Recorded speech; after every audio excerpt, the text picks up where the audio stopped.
Today on Animal Fact Files, we're talking about wolffish. Dive into the channel by subscribing, and thank you to Gizka for today's request. Wolffish have quite a few common names, and we'll be discussing many of them throughout today's episode. There are 5 species of wolffish, and they are all found in the northern Atlantic and Pacific Oceans. The species may have overlapping ranges, but generally they are found at different depths. For example, the Atlantic wolffish may be found from 3 to 1,600 feet below the surface, but the northern wolffish may be found up to double that depth. In general, wolffish living in the Atlantic Ocean are found living in deeper areas than those found living in the Pacific Ocean, and overall these fish inhabit a broad range of the ocean's depths, though they tend to live towards the bottom of the water column. Wolffish have a long eel-like body, which has given rise to one of their common names, the wolf eel.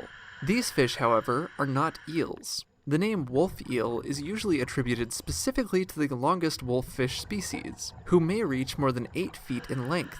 Other wolffish have a maximum length of about 5 feet. That's still long enough to be intimidating, though. If you haven't already noticed, these fish have some crazy teeth.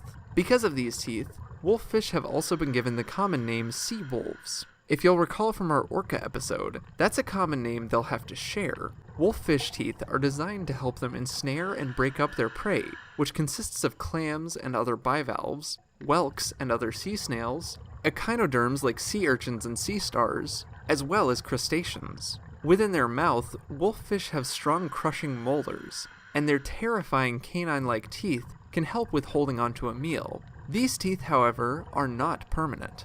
Breeding season for most wolffish begins in the early fall. If they haven't been living with their partner throughout the year, which isn't unheard of because these fish tend to be solitary creatures, wolffish will meet up with a partner, usually in deeper water, and mate. Unlike most of the fish we've previously discussed, wolffish have internal fertilization, and the female will give birth to fertilized eggs that average 6 millimeters across. That's about the size of a pea.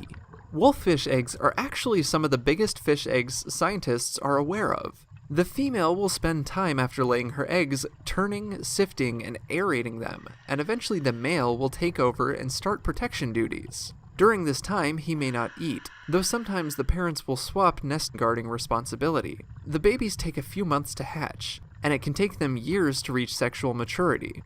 Based on wolffish that were tagged and then released back into the wild, these fish can live to be at least 7 years old, though many scientists estimate a lifespan of more than 10 years due to their slow maturation. Also observed from the tagging of those individuals was that wolffish are homebodies. When recaught years later, the tagged wolffish hadn't strayed more than a few miles from their original capture site. To be fair, they aren't strong swimmers. Fortunately for the wolffish, their mugs seem to scare away most predators, though they are eaten by humans. When sold in fish markets, wolffish are often sold under the label catfish. However, these fish are not related to actual catfish. They're more closely related to blobfish. One species in particular, however, is not suitable for consumption due to its gelatinous, watery flesh, which has given rise to our personal favorite wolffish common name, jellycats.